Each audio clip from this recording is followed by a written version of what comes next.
भगवान के जन्म के अनेकों कारण हैं माई बाप, और परम विचित्र एक ते एका, एक से एक विचित्र कारण है भगवान के जन्म लेने के। उन्हीं कारणों में कुछ कारण श्री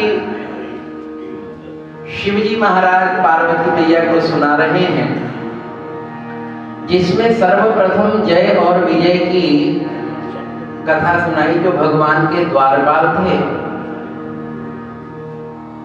और सनकादि ऋषियों के कारण जिन्हें 3 जन्म में राक्षस बनना पड़ा। ये वो दोनों जय और विजय 3 जन्म में राक्षस बने। पहले जन्म में हिरण्याक्ष हिरण्यकश्यप, हिरण्याक्ष का उद्धार भगवान ने वाराह रूप लेकर के किया। ये भी बड़ी विचित्र है, परम विचित्र एक ते एका में पहला अवतार वराह भगवान ने शुकर का रूप लेकर के किया।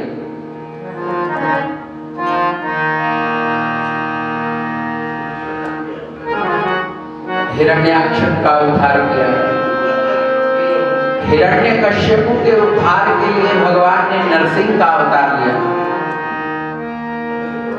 नरसिंह भगवान बनकर के आए, खंभे से प्रकट होकर के हिरण्यकश्यपु का उद्धार किया, प्रहलाद को बचाया।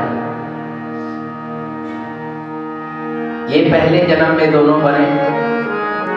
दूसरे जन्म में रावण कुंभकर्ण बने, जिनका उद्धार भगवान राम ने किया। तीसरे जन्म में द्वापर में शिशुपाल दंतवक्र बने, जिनका उद्धार भगवान कृष्ण ने किया। एक ऋषियों के श्राप के कारण भगवान को जन्म लेना पड़ा, आना पड़ा। दूसरे कारण में असुर जलंधर की कथा सुनाई। तीसरे कारण में शिव जी ने कहा, पार्वती नारद श्राप दीन एक बार नारद ने भगवान को श्राप दिया, इसके कारण भगवान का अवतार हुआ। पार्वती मैया आश्चर्यचकित हो गई, नारद जी महाराज ने भगवान को श्राप दिया। हाँ,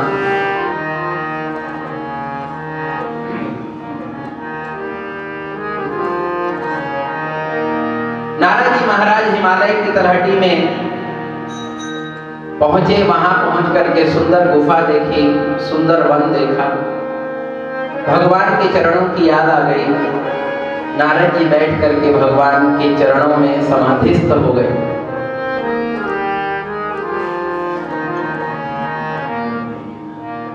ध्यान गया नारद जी का।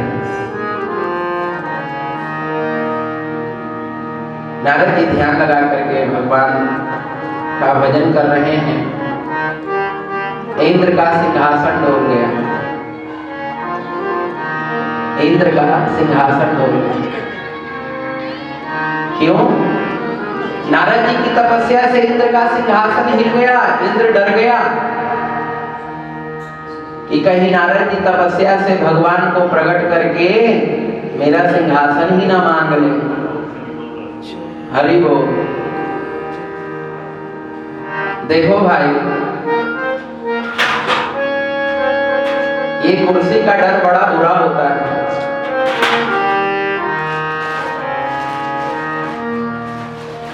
हर किसी व्यक्ति को, पद प्रतिष्ठित व्यक्ति को अपने कुर्सी की चिंता होती है, कहीं मेरी कुर्सी ना चली जाए। हरि बोल। इंद्र स्वर्ग का राजा है और इंद्र को हमेशा एक डर लगा रहता है कि कहीं मेरी सत्ता न छिन जाए।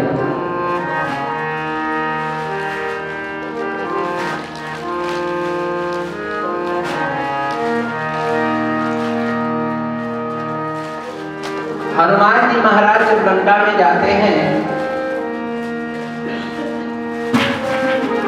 तो हनुमान जी को लंकिनी मिलती है।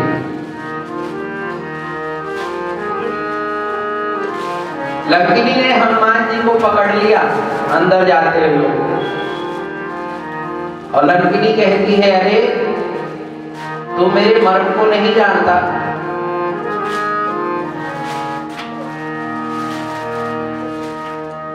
जाने ही नहीं मरम सठ मोरा, मोर आहार जहां लगी चोरा। तू मेरे मर्म को नहीं जानता, चोरी करने वाला ही मेरा आहार है।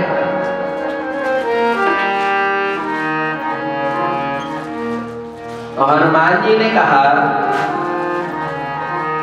कि चोरी करने वाला यदि तेरा आहार है तो सबसे पहले तूने रावण को आहार बनाना था। ये रावण से बड़ा चोर कौन है? हरिया नहीं प्रियनाथ, जिसने भगवान की पत्नी का हरण किया है, सीता मैया का हरण किया है, उससे बड़ा चोर कौन है? तो सबसे पहले तो तुझे उसे ही खाना चाहिए। लगता है तेरी बुद्धि जो है वो राक्षसों के साथ में रह रह करके मलिन हो गई है, तेरी बुद्धि शुद्ध करनी पड़ेगी। और हनुमान जी ने एक मुक्का मारा।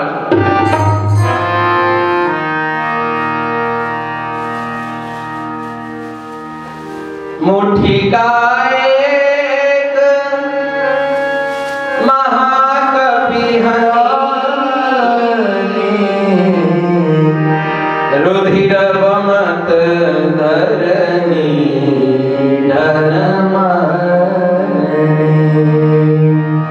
पुनि संभारी उठी सोलंका, जोरी पानी कर विनय सशंका।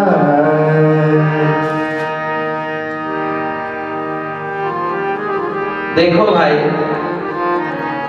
लंकिनी संभल गई, उन्हीं संभारी उठी सोलंका। संत के प्रहार से, हनुमान जी परम संत हैं, भगवान के भक्त हैं, इनके प्रहार से जो उसके अंदर कुटिलता थी, दुर्वृत्तियां थी, वो बाहर आ गई और वो संभल गई।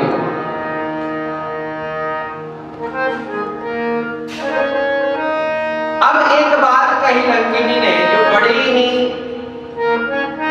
विचारणीय बात है, हमें हरदम इसका विचार करना चाहिए। तात स्वर्ग अपवर्ग सुख धैर्य तुलाए करम, तूल न ताहि सकल मिले, जो सुख लव संग।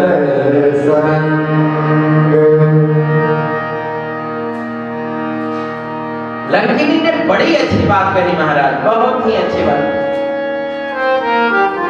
तात स्वर्ग अपवर्ग सुख। हे हनुमान जी महाराज, स्वर्ग के और अपवर्ग के सुख को एक तराजू पे रख दीजिए और एक तराजू पे सत्संग रख दीजिए।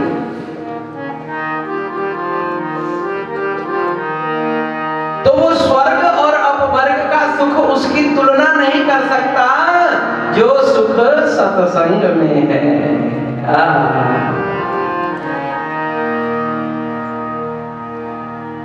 सत्संगति महिमा अति गोई।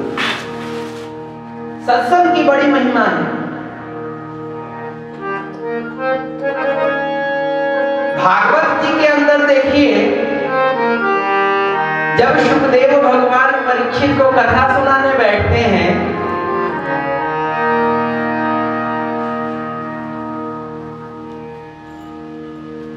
तो देवता आते हैं और देवता कैसे आते हैं महाराज? सुधा कुंभम गृहीत्वैव देवास्तत्र समागमन्।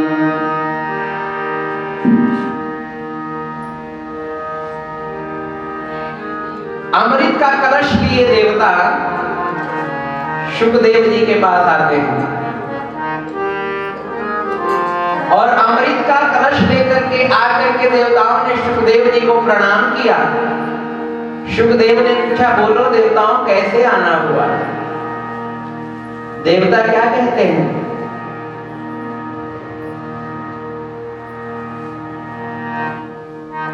प्रपास्यामो वयं सर्वे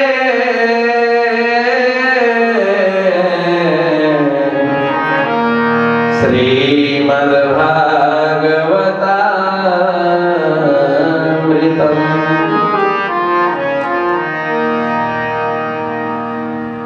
शुकं नत्वा वदन् सर्वे सुधाराज्ञां प्रपीयताम्। प्रपास्यामो वयं सर्वे श्रीमद्भागवतामृतम्। महाराज, एक निवेदन करने हम आए हैं। क्या? बोले ये जो अमृत का कलश है, ये अमृत आप परीक्षित जी को पिला दीजिए। परीक्षित जी को पिला दीजिए। क्यों? क्योंकि परीक्षित जी को श्राप मिला है कि 7वें दिन तक्षक के डसने से इनकी मृत्यु हो जाएगी। तो ये अमृत क्या करता है? बोले अमृत अमर करता है। तो जब परीक्षित जी को आप अमृत पिला देंगे तो परीक्षित जी मरेंगे नहीं, अमर हो जाएंगे। श्रृंगी ऋषि का श्राप टल जाएगा। अच्छा, तो इसके बदले में आप लोगों को क्या चाहिए?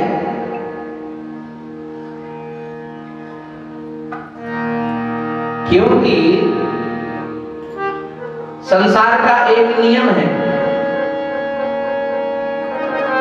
सुर नर मुनि सब की यह रीति, स्वार्थ लागी करहीं सब प्रीति। महाराज, इस संसार का ही नहीं, हर संसार का, हर लोक का एक नियम है कि कोई भी आपसे जुड़ेगा वो स्वार्थ के कारण ही जुड़ेगा, और जहां उसका स्वार्थ पूर्ण हुआ फिर आपसे कोई मतलब नहीं। तुझको जो मेरा मेरा कहेंगे जरूरी नहीं वे भी तेरे रहेंगे, और मतलब से मिलते हैं दुनिया में साथी, कभी इस मिलन के भरोसे न रहना। संसार का हर रिश्ता एक मतलब से जुड़ा हुआ है महाराज, बिना मतलब के कोई रिश्ता नहीं है। सुर माने देवता, सुर नर मनुष्य, ऋषि, सबकी एक रीति है कि स्वार्थ लाग करें सब प्रीति। वो स्वार्थ के लिए सब एक दूसरे से जुड़े।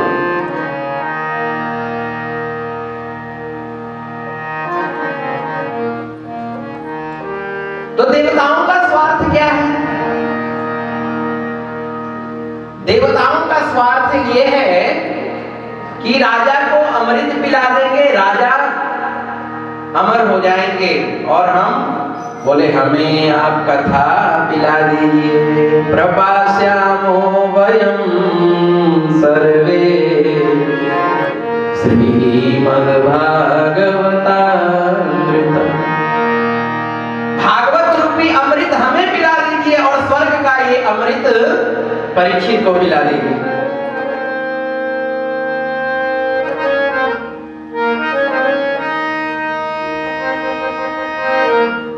जैसे सुखदेव जी ने ये बात सुनी, सुखदेव जी को हंसी आ गई। सुखदेव जी महाराज हंस पड़े, अरे देवताओं, तुम बड़े स्वार्थी हो।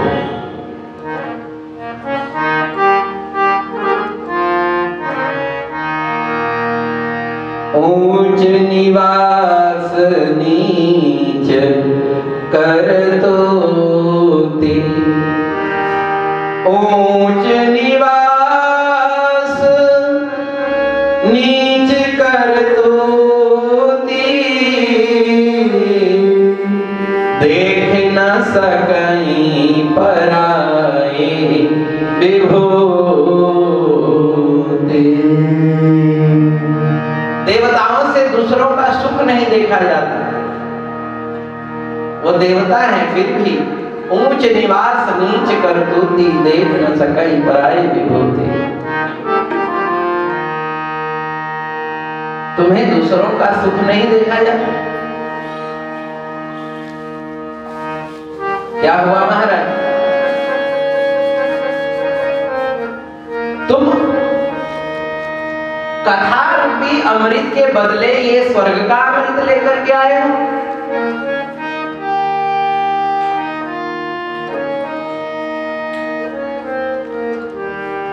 क्व कथा क्व सुधा लोके, क्व सुधा क्व कथा लोके, क्व काच क्व मणिर्महान् देवरा तो विचार्यैव न ददौ सकथामृतम्। देखो देवताओं, एक बात कान खोल के सुन लो। क्या बोले? कभी भी बदला अदला बदली बराबर की चीजों में होती है। हमेशा अदला बदली बराबर की चीज में होती है। और तुम ये अमृत लेकर के कथामृत लेने आए हो, ये तो ठीक उसी प्रकार है जैसे कोई बच्चा कांच का टुकड़ा लेकर के किसी जोहरी के पास जाए और उससे कहे कि तुम मुझे हीरा दे दो, मणि दे दो। तो क्या वो जोहरी उसको उस कांच के बदले मणि दे देगा?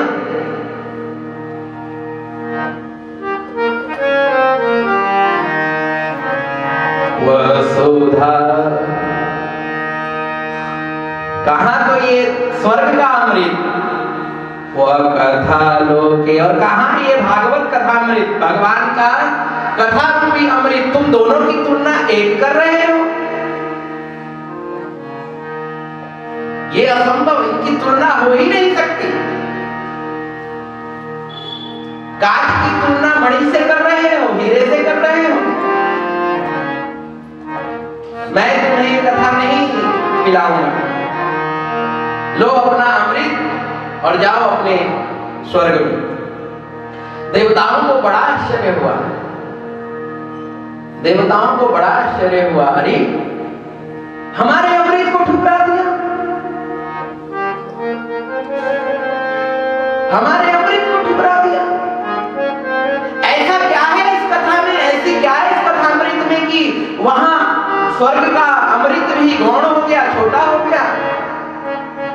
देवता दौड़े दौड़े ब्रह्मा जी के पास गए, जाके शिकायत लगाई, महाराज सुखदेव जी ने हमें कथामृत नहीं पिलाया।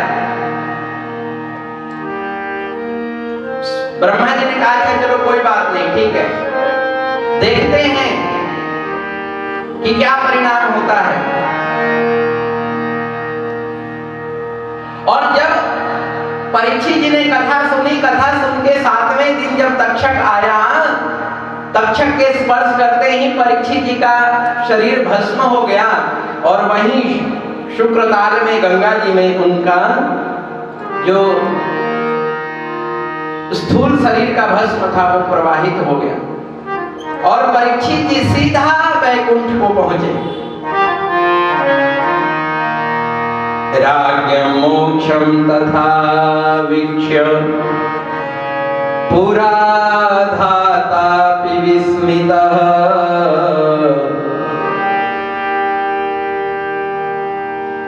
ब्रह्मलोके तुलां बद्ध्वा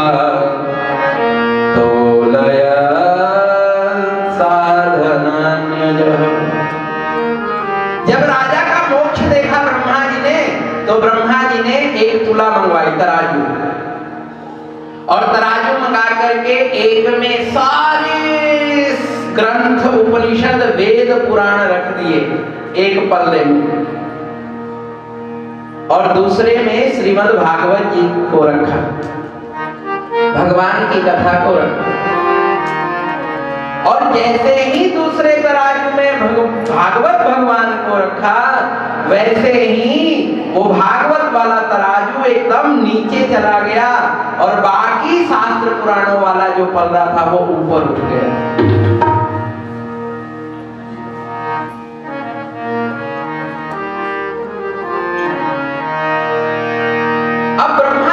परम आश्चर्य हुआ कि सभी ग्रंथों से, शास्त्रों से, पुराणों से, वेदों से, श्रुतियों से, स्मृतियों से ये भागवत जो है, ये भगवान की कथा इतनी बड़ी क्यों हो गई, इतना भारी क्यों हो गया? इसके बारे में कौन बताएगा? तो इसके बारे में तो परीक्षित ही बता पाएंगे, क्योंकि वही इसको सुन करके मुक्त हुए हैं। सब देवता परीक्षित जी के पास गए, महाराज हम ये भागवत की महिमा, भगवान की कथा की महिमा जानना चाहते हैं कि ये सब वेदों, पुराणों, शास्त्रों, श्रुतियों, स्मृतियों, उपनिषदों से इतना बड़ा क्यों है? परीक्षित जी ने कहा, देखो देवताओं, तुम मेरे पास स्वर्ग का अमृत लेकर के आए थे, मेरे गुरुदेव ने तुम्हें ये कथा रूपी अमृत नहीं दिया। पता है क्यों? क्योंकि तुम स्वर्ग का अमृत पी करके अमर तो हो गए हो, परंतु तुम अभय नहीं हुए हो।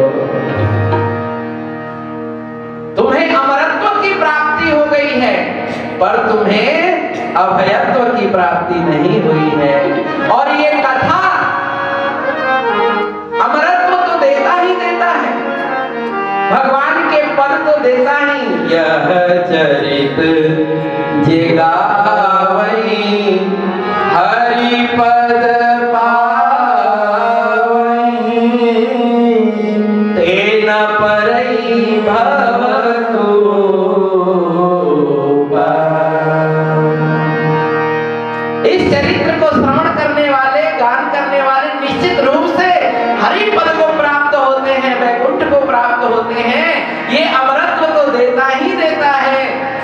में ये अभयत्व भी देता है। इसीलिए कथा की महिमा। तात स्वर्ग अपवर्ग सुख धैर्य तुला एक अंग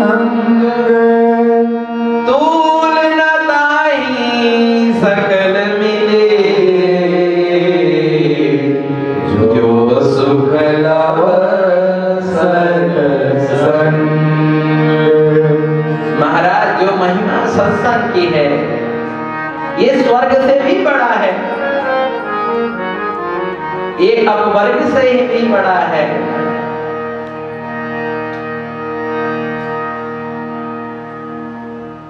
ये वैकुंठ से भी बड़ा है। नाहं वसामि वैकुंठे। नारद जी महाराज ने पूछा भगवान श्री हरि से, आप रहते कहाँ हैं? भगवान कहते हैं, सुनो नारद, मैं कहाँ रहता हूँ। नाहं वसामि वैकुंठे योगीनां हृदयेन च मम भक्ता यत्र गायन्ते तत्र तिष्ठामि नारद। मेरे भक्तजन जहाँ मगन होकर के मेरी कथा का गान करते हैं, मेरा कीर्तन करते हैं, कथा सुनते हैं, मैं तो वहीं रहता हूँ। यत्र यत्र रघुनाथ रघुनाथ कीर्तनम तत्र तत्र कृतमस्तकांजलि बाष्पवारि परिपूर्ण लोचनम मारुतिम नमत राक्षसांतकम्। श्री हनुमान जी महाराज जहाँ भगवान की कथा होती है, निश्चित रूप से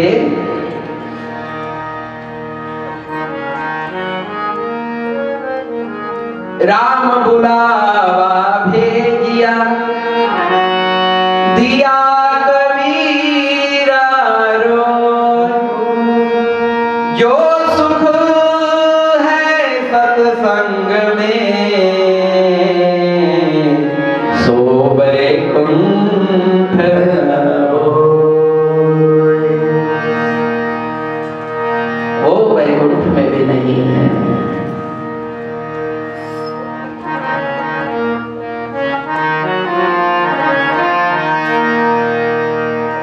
ये स्वर्ग का सुख कोई सुख है महाराज, जहां रोज देवता डर डर के जी रहे हैं कहीं कोई असुर ना आक्रमण कर दे।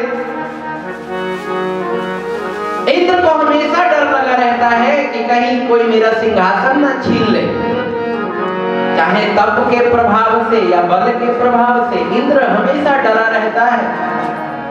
उसको ये डर क्यों है, भय क्यों है? क्योंकि उसके जीवन में कथा नहीं है।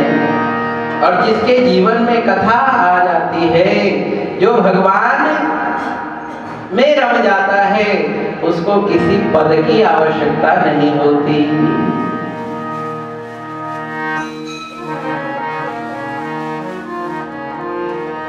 इंद्र डर गया और डर करके इंद्र ने कामदेव को भेजा।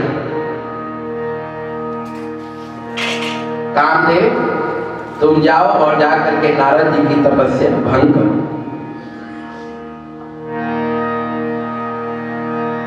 ध्यान देना, कथा क्या कहती है? कथा ये कहती है कि जब तुम्हारा मन भगवान के भजन में लगेगा तो तुम्हारे पास काम आएगा। तुम्हारे पास काम आएगा। जब भगवान का भजन करने बैठोगे, कोई ना कोई काम जरूर याद आएगा।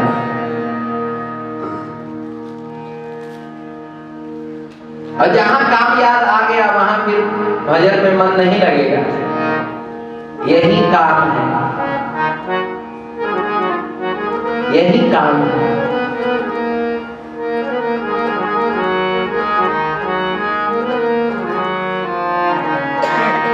काम का नाम बड़ा सोच समझ के रखा। काम, आपको काम याद आएगा। भगवान का नाम लोगे, समाधि लगेगी, ध्यान लगेगा। और उस वक्त यदि काम याद आ गया तो समझ लो कामदेव आ गए। कामदेव आ गए, क्योंकि ध्यान लगता है भगवान के नाम के कारण और ध्यान हटता है काम के कारण। नारद जी का भी ध्यान भटकाने काम आ गया, पर धन्य है भगवान की महिमा कृपा। काम ने खूब प्रयास किया, खूब प्रयास किया। अपने 5 स्वरूपों में, अब ये काम के 5 स्वरूप क्या है महाराज? हमारी 5 इंद्रियां हैं, ज्ञानेंद्रियां, और 5 कर्म इंद्रियां हैं, एक मन है। तो ज्ञान इंद्रियों से हमें बोध होता है। ज्ञान इंद्रियां यानी आंख, कान, नाक, जिह्वा और त्वचा। आंख से दृश्य देख करके बोध होता है, कान से शब्द श्रवण करके बोध होता है, नाक से घ्राण करके सूंघ करके बोध होता है, जिह्वा से स्वाद का बोध होता है और त्वचा से स्पर्श का बोध होता है। और फिर 5 कर्मेंद्रियां, हाथ, पैर, ये सब कर्म में प्रवृत्त हो जाते हैं।